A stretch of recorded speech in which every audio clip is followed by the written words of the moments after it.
बिस्मिल्लाहिर्रहमानिर्रहीम। हमारा आज का टॉपिक है conformal mapping.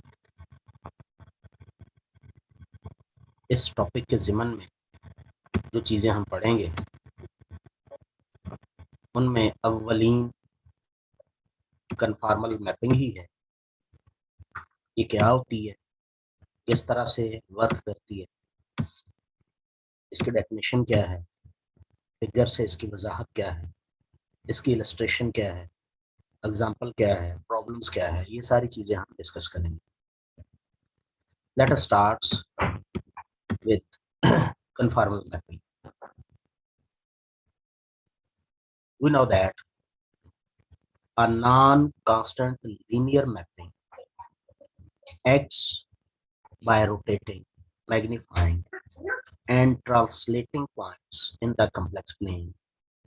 As a result, angle between any two intersecting arcs in the z plane is equal to the angle between the images of the arcs in the w plane under a linear mapping.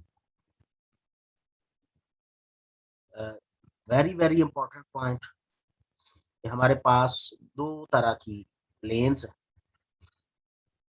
एक जी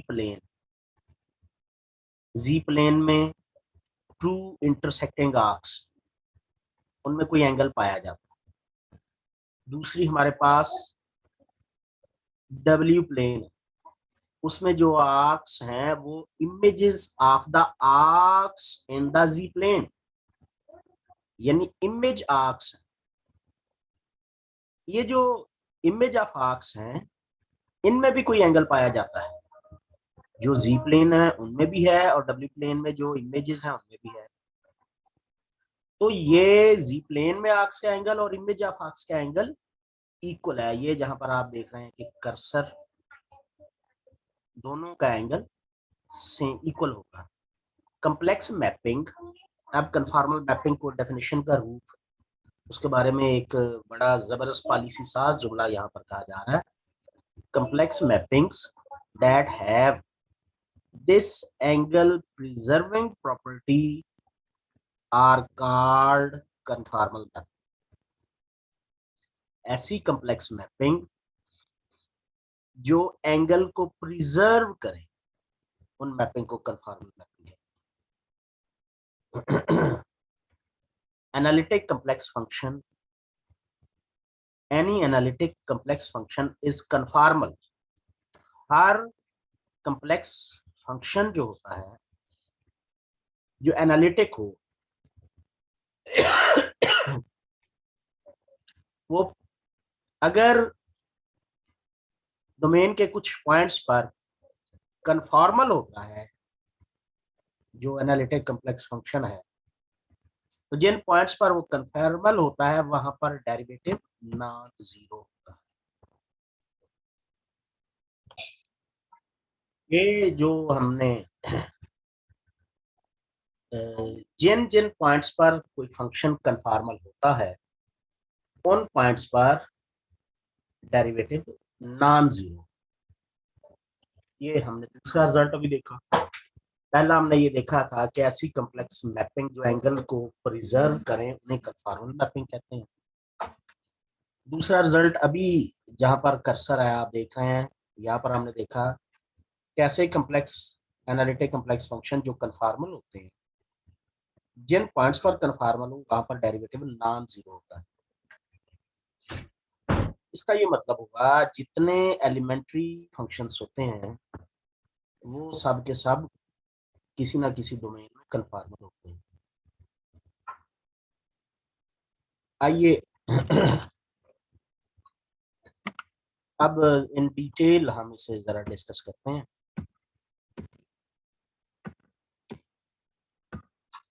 ये figure आपके सामने,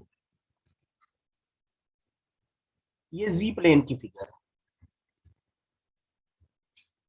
आप देख सकते हैं कि इस जी प्लेन की फिगर में ये रियल एक्सिस जिसे आप एक्स एक्सिस का नाम, ये इमेजिनरी एक्सिस जिसे आप वाई एक्सिस का नाम देते हैं, इसमें दो कर्व दिखाए गए हैं। कितने कर्व? 2 कर्व दिखाए गए। एक कर्व का नाम C1, दूसरे कर्व का नाम C2। दोनों कर्व्स का इंटरसेक्शन पॉइंट Z0।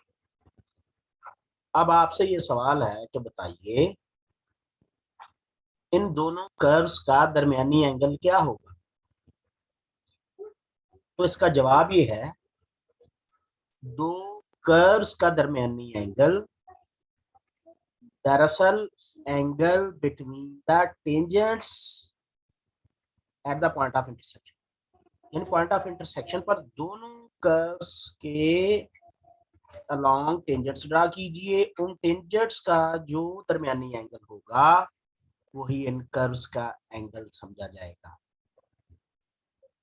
तो C1 कर्व का Z0 पॉइंट पर जो टेंजेंट है वो Z1 डैश वेक्टर से जाहिर किया गया है, और जो कर्व 2 का टेंजेंट एट पॉइंट Z0 पर है वो ये आप देख रहे हैं Z2 डैश वेक्टर से जाहिर किया। तो आइए जरा इसको समझते हैं। Suppose that W equal f of Z is a conformal mapping defined in the domain D. The mapping is said to be conformal at a point Z0 in D if it preserves the angle between any two curves intersecting at Z0. Preserve the angle के से क्या मुराद है, वो अभी हम बात कर रहे थे कि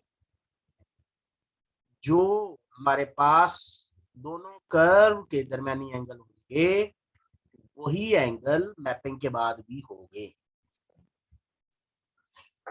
to make this concept precise, अब कहता है इस कंसेप्ट को जरा ज्यादा बेहतर तौर पर समझने के लिए, assume that C1 C2 are smooth curves in D that intersect at Z0। yes, ये अभी हम देख रहे हैं जहां पर कर्सर Z0 पर इंटरसेक्शन हुई।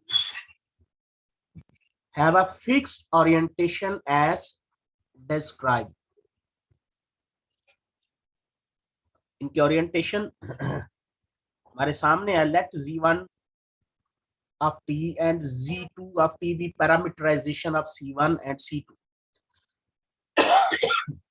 दोनों कर्व्स को अगर पैरामीट्रिक फॉर्म में जाहिर किया जाए तो Z1 ऑफ T पैरामीटराइजेशन है C1 कर्व की, Z2 ऑफ T पैरामीटराइजेशन है C2 कर्व की, such that Z1 of T not equal Z2 of T not equal Z0।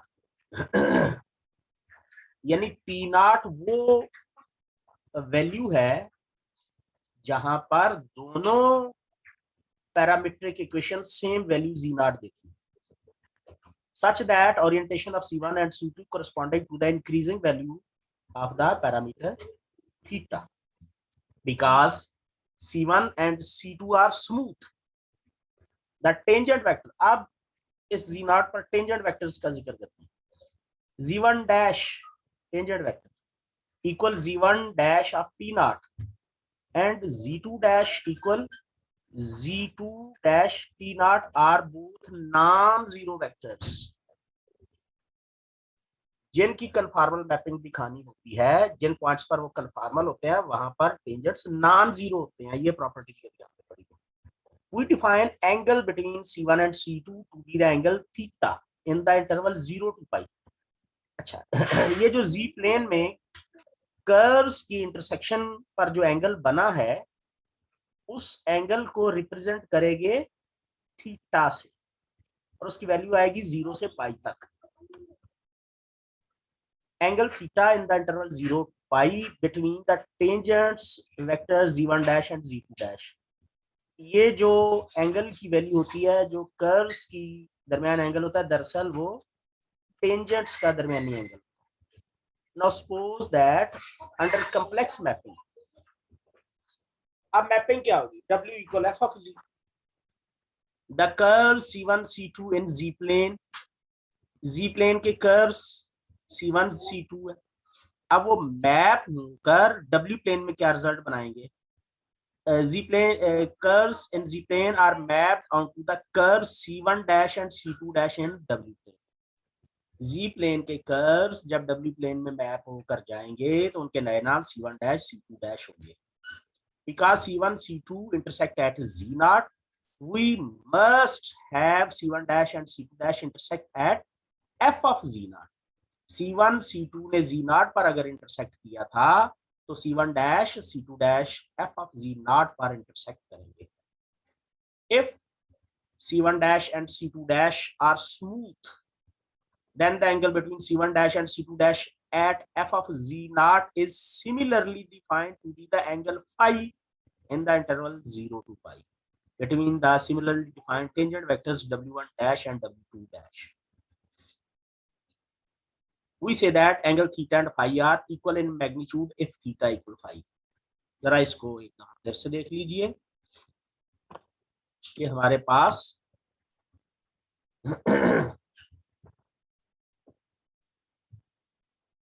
ये जी प्लेन में दोनों टेंजेंट्स का दरमियानी एंगल थीटा कहलाता है. तो आफ्टर मैपिंग डब्ल्यू प्लेन में इनकी जो आर्क्स के इमेज होंगे C1 डैश C2 डैश, वहां उनके दरमियान जो एंगल होगा वो थीटा नहीं कहलाएगा, वो फाई कहलाएगा. लेकिन यहाँ जी प्लेन में और डब्ल्यू प्लेन में आर्क्स के दरमियानी एंगल एक जैसे होंगे. नाम का फर्क है, यहाँ थीटा होगा वहां फाई होगा. यही बात हमने यहाँ पर अभी पढ़ी है.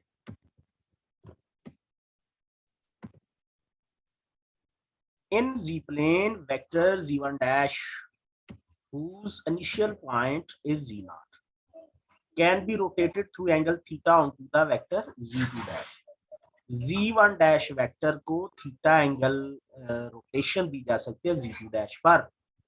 This rotation in the Z plane can be either counterclockwise or clockwise. एक वेक्टर की दूसरे वेक्टर की तरफ जो रोटेशन है, ये वाली एक दूसरे की तरफ जो रोटेशन है, वो दो तरह से मुमकिन है. चाहे क्लॉकवाइज रोटेशन दीजिए, चाहे एंटी क्लॉकवाइज रोटेशन दीजिए. Similarly in W plane, the vectors W1 dash, whose initial point is F Z naught, can be rotated either clockwise or anti-clockwise through an angle phi onto the vector W2 dash. If rotation, ये अब इसमें बड़ा जबरदस्त खास result बनने लगा है, evaluate होगा, उसका जिक्र होने लगा, ये जहन में रखा जाएगा. If rotation in Z plane is the same direction as a rotation in the W plane, अगर दोनों Z plane और W plane में वेक्टर्स की रोटेशन सेम हो, we say that theta and phi are equal in sense. ठीक है जी. पहले हमने बात की थी phi, theta and phi equal in magnitude, ये और बात. और theta and phi equal in sense, ये अलग बात. अगर रोटेशन एक जैसी हो, अगर जी प्लेन में भी क्लॉकवाइज हो और डब्ल्यू प्लेन में भी क्लॉकवाइज हो, या फिर जी प्लेन में काउंटर क्लॉकवाइज हो तो डब्ल्यू प्लेन में भी काउंटर क्लॉकवाइज हो, फिर हम थीटा और फाई को इक्वल इन सेंस कहते हैं.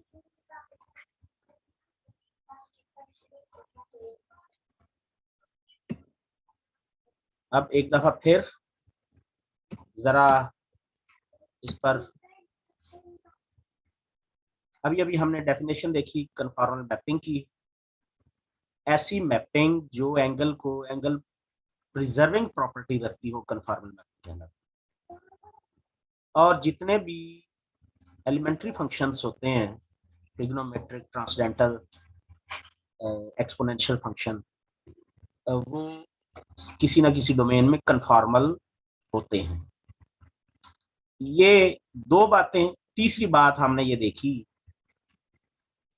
कि ऐसे फंक्शन जो कन्फॉर्मल होते हैं, तो जिन पॉइंट्स पर वो कन्फॉर्मल होते हैं वहां पर उन फंक्शंस के डेरिवेटिव नॉन जीरो होते हैं. फिर हमने ये देखा कन्फॉर्मल मैपिंग में एक जी प्लेन होती है, एक डब्ल्यू प्लेन होती है. जी प्लेन में कर्व्स की इंटरसेक्शन होती है, आफ्टर मैपिंग डब्ल्यू प्लेन में भी कर्व बनते हैं। तो जी प्लेन में जो कर्व्स का दरमियानी एंगल होता है दरअसल इंटरसेक्शन पॉइंट पर बनने वाले टेंजेंट्स का दरमियानी एंगल होता है और उसका नाम थीटा रखा जाता है। लेकिन जी प्लेन में के बाद डब्ल्यू प्लेन में जाकर जब कर्व्स बनते हैं तो उनके इंटरसेक्शन पॉइंट पर जो टेंजेंट्स का एंगल होता है वो थीटा से नहीं डब्ल्यू प्लेन में वो फाई से जाहिर किया जाता है।